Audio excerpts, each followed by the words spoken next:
یکی از باگ هایی که اکثر افراد دارن اینه که اصلا قبل از این که بیان واقعا هیچ طرح و نقشه‌ای بریزن برای نصب پانل ها، میان زرتی دریلو میزنن تو دیوار و شروع به سوراخ کردن دیوار میکنن. توی جلسه ششم از سری دوره آکوستیک تریتمنت با من پرهام صبوری میخوایم در مورد نحوه نصب پنل های آکوستیک توی یک اتاق مستطیلی شکل با هم صحبت بکنیم. تا آخر این ویدیو شما یاد میگیرید که چطور پنل های آکوستیک رو توی یک اتاق خودتون به تنهایی نصب بکنین. این دوره به صورت کاملا رایگان هست و تنها کاری که شما برای حمایت از من کافیه بکنین اینه که کانال من رو سابسکرایب کنین و برای مطلع شدن از سری ویدیوهای جدید این دوره حتما زنگوله کنارش رو فعال بکنین و مطمئن بشین برای بهتر دیده شدن این ویدیو توی یوتیوب حتما اون رو لایک میکنین.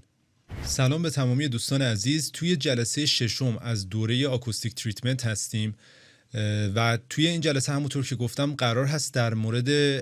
آکوستیک کردن اتاق مستطیلی شکل با هم دیگه صحبت بکنیم و قرار هست که در مورد آکوستیک کردن دیوار و نصب پنل های ابزوربر و دیفیوزر توی یک اتاق صحبت بکنیم و بهتون بگم که چطور میتونین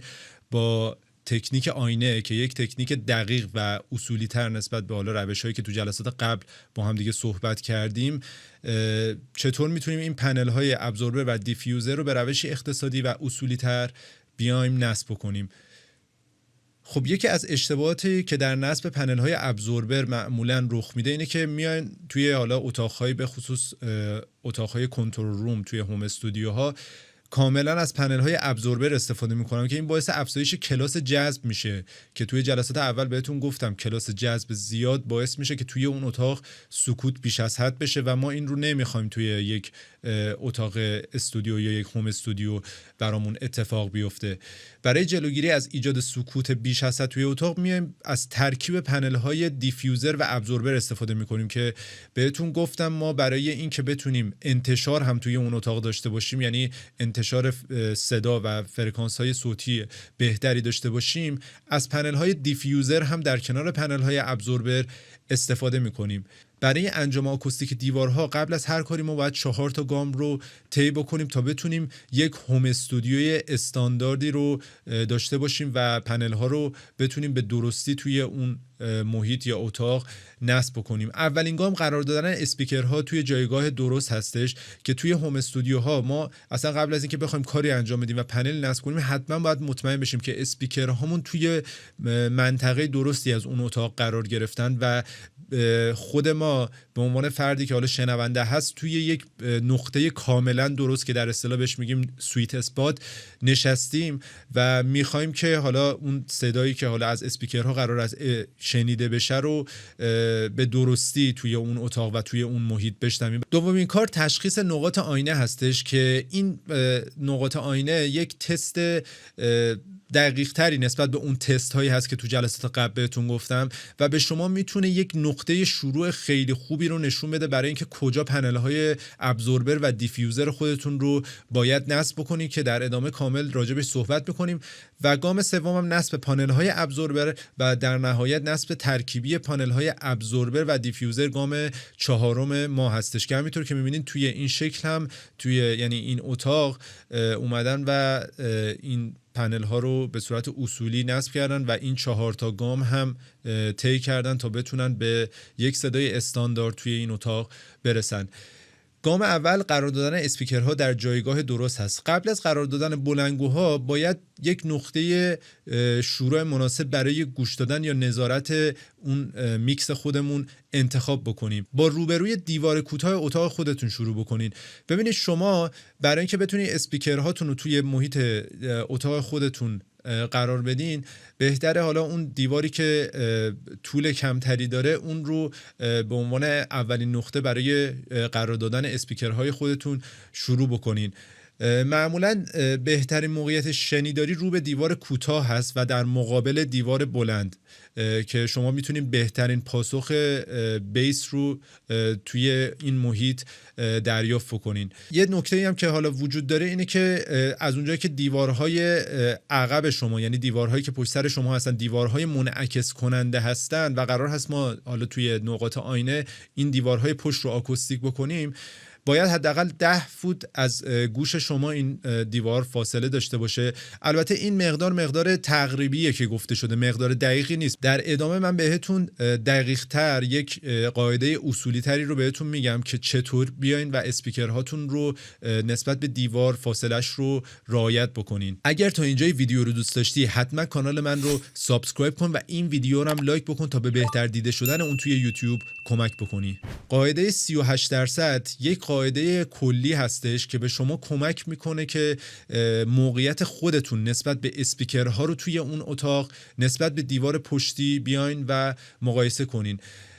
اول همه باید بدونی که این یک قانون کلی نیست و یک قاعده هستش که اولین بار توسط طراح استودیو کلاس جهانی وسلات ایجاد شده.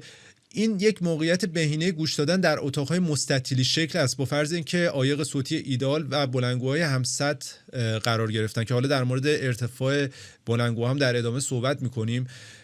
و میتوان از این قاعده به عنوان یک نقطه شروع خوب استفاده کرد برای اینکه شما بتونید موقعیت خودتون رو نسبت به اسپیکرهاتون تنظیم بکنین. حالا این قاعده به چه صورت هست؟ قاعده 38% اینو میگه که آقا شما باید توی یک اتاق نسبت به دیواری که حالا پشت اسپیکرهای شما هست بیاین 38% طول اون اتاق رو به عنوان نقطه شنیدن خودتون انتخاب بکنین. این یعنی اگر شما مثلا اسپیکرهاتون یک دیواری از پشت داره، شما میایین طول اون دیوار رو تا انتهای اتاقتون محاسبه میکنین. مثلا فرض کنین که مثلا طولش میشه 4 متر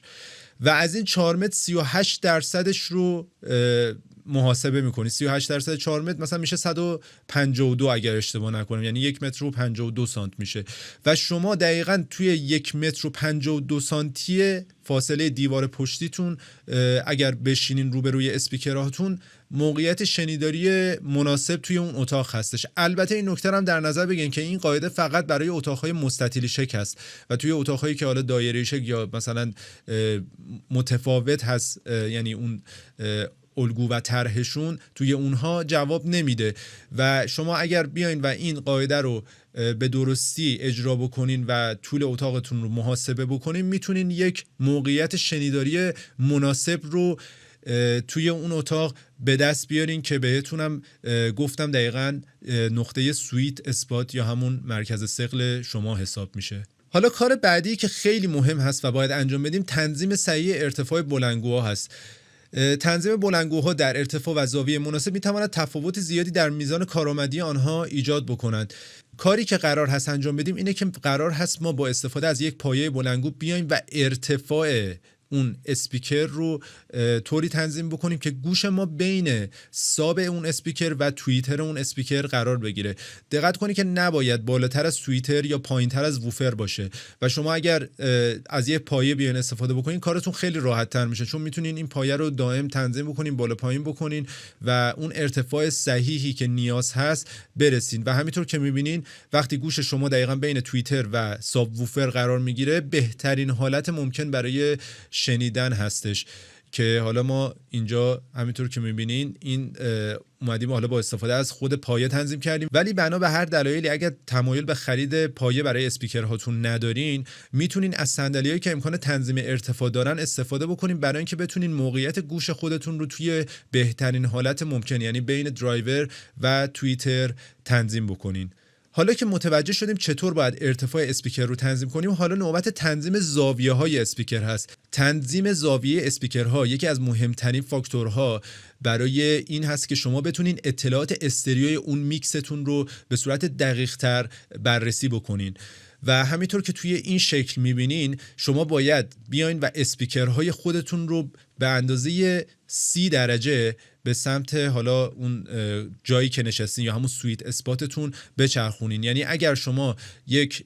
مثلث متساوی الاضلاع اینجا تشکیل بدین، زاویه بین هر کدوم از اینها 60 درجه خواهد بود، چون شما اومدین اسپیکرهاتون رو به اندازه 30 درجه به این سمت چرخوندین. و همینطور که میبینین دقیقاً نقطه ثقلی که شما اینجا قرار میگیرین زاویه 60 درجه است و اینم 60 درجه و اینم 60 درجه و دقیقاً توی یک مثلث متساوی الاضلاع شما باید قرار بگیرین تا بتونین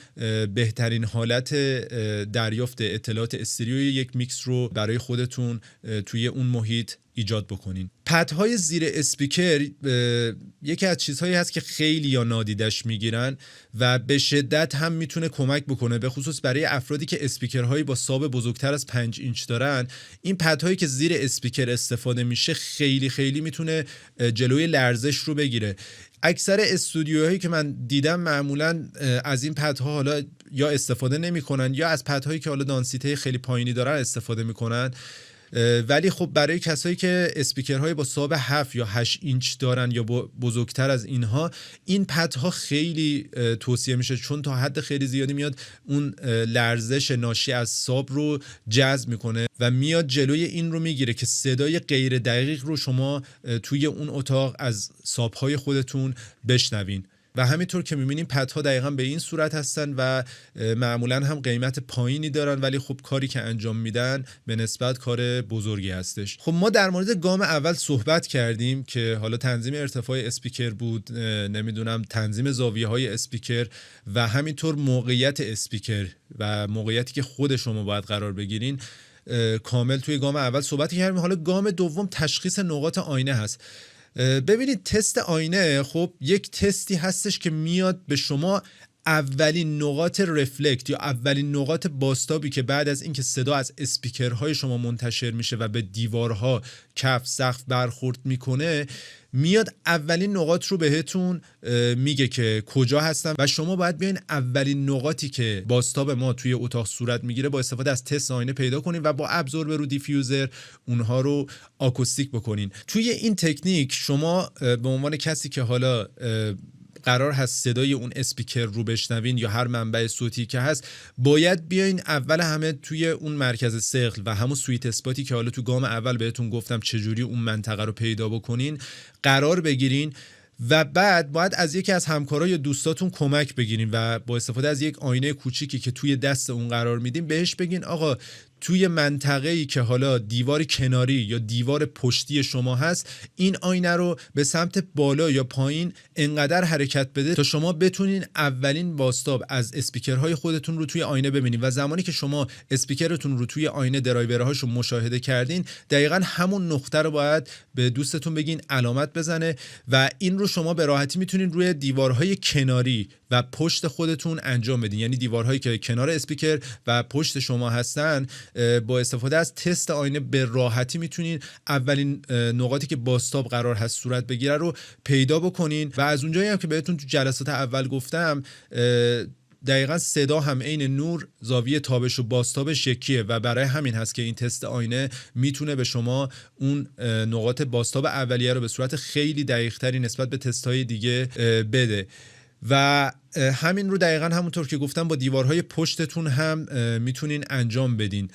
که بتونین دقیقاً زاویه بازتاب این اسپیکرها رو پیدا بکنین. ولی خب یکی از باگ هایی که این حالا تست داره اینه که دیوارهای پشتی که حالا پشت اسپیکر هست و اونها هم بازتاب اولیه داره و همینطور سقف که تا یه حدی سخت هستش که شما بخواید یه نفر رو بفرستی اون بالا بره بگی آقا آینه رو این ور اون ور کن تا من ببینم اسپیکر خودم رو. خب اینها یه مقدار با این تست ممکنه سخت بتونین این نقاط رو پیدا بکنین، ولی خب توی یک اتاقی که می‌بینی همینطور مستطیلی شکل هسته، شما به راحتی اون نقاطی که آینه هستن و همینطور که می‌بینی این کنار با استفاده از ابزوربر و دیفیوزر و همینطور نقاطی که دقیقاً روبروی اسپیکرتون هستن رو به راحتی میتونین آکوستیک کنین و همینطور نقاط پشت اسپیکرتون که بهتون گفتم رو، اینها رو شما میتونین حالا با استفاده از این تست شاید یه مقدار سخت باشه ولی میتونین دقیقاً هم سطح اسپیکرهاتون که حالا تو جلسات قبل بهتون گفتم چجوری هم سطح اسپیکرهای خودتون باید پنل ها رو نصب کنین، بیاین و هم سطح دقیقاً اسپیکراتون این پنل ها رو پشت نصب کنین و روی سقف هم نقاط اولیه بازتاب خیلی مهم هست که شما بیاین با استفاده از پنل ها بپوشونین. برای همین تکنیک آینه رو اگر میتونین روی سقف هم اجرا بکنین، ولی اگر نمیتونین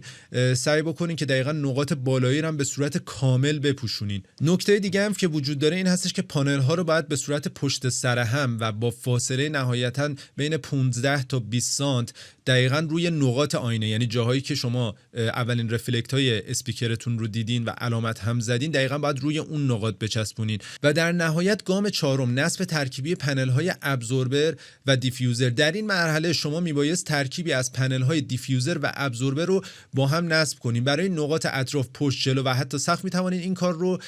انجام بدین. ببینید دوستان، من نمیتونم نسبت دقیقی برای نصب پنل های ابزوربر و دیفیوزر به شما بگم. مثلا بگم 50% پنل ابزوربر توی اتاق نصب کنیم، 50% پنل دیفیوزر، و این کاملا به شکل و اون قیافه اتاقتون بستگی داره. یعنی اگر اتاق شما سقفش بلند باشه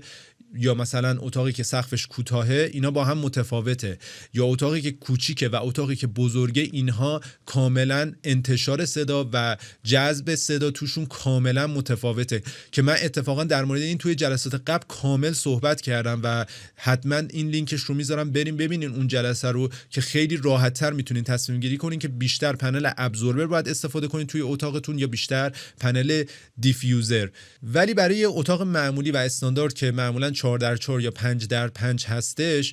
خب نصب ترکیبی هر دو پنل رو من توی نقاط آینه بهتون توصیه میکنم. خب خطاهای رایجی که در نصب پنل ها رخ میده چیا هستن؟ ببینید، یکی از اشتباه اینه که حتما نیازی نیست که کل دیوارتون رو با پنل های ابزوربر و دیفیوزر بپوشونی و فقط تا جای ممکن سعی کنی که نقاط بازتاب یا همون نقاط آینه‌ای که بهتون گفتم رو اونجاها رو با این پنل ها بپوشونی. نیازی نیست حتما کاملا پنل ها صاف و یک شکل و پشت سر هم باشن. شما میتونین یک مقدار خلاقانه تر پنل ها رو نصب کنید. مثلا یک پنلی که مثلا به صورت حالا مربعی شکل هست رو شما نیاز نیست حتما عمودی ورداری نصب کنید، میتونین یک مقدار بچرخونی به اندازه 45 درجه و به صورت موربی نصب کنید رو دیوار، که اتفاقا خیلی هم قشنگتر و خلاقانه تر میشه قیافش. و همینطور که نوشته جلوه های بصری هم به اتاقتون میده. گاهی اوقات نقاط آینه بر روی درها و پرتی های اتاق میفته. برای هر کدوم از اینها مشکل ها و یک راه حل مناسب میبایست پیدا کنیم. اگر روی درهاتون میبینین مثلا نقاط آینه افتاده یا رو پنجره افتاده، خب نیاز هست که درها رو لمسه بکنین یا نیاز هست پنجره رو مثلا از حالا پرده های مثلا ضخیم استفاده بکنین، که اینها رو توی جلسات دیگه بیشتر راجع به صحبت میکنیم.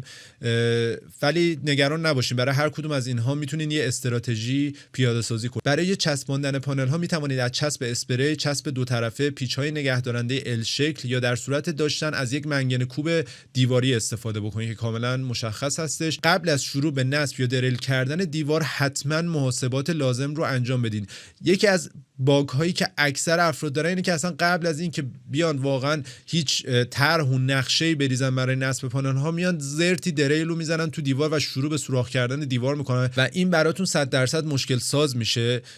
اگر نیاین و اون محاسبات قبلش رو انجام بدین. بعد از آکوستیک کردن هر قسمت از دیوارها دائما تست کلپینگ رو انجام بدین تا از بهبود عملکرد اتاقتون مطمئن بشین، که بهتون تست کلپینگ رو جلسه قبل گفتم، لینکش هم میذارم حتما ببینین. تست خیلی ساده هست. هر موقع شما نصب پنل ها رو انجام دادین توی نقاط آینه، دائم میتونید از این تست استفاده بکنین و ببینین هی اتاقتون بهبود آکوستیکی به مرور زمان بعد از نصب پنل ها پیدا میکنه. اگر از پانل های شانه تخم مرغی استفاده میکنید، میتوانید بعضی از قسمت های دیوار که داره پرتی هستن رو به راحتی با کاتر برش بدین، که این رو حالا ما اشتباه تایپی داریم اینجا،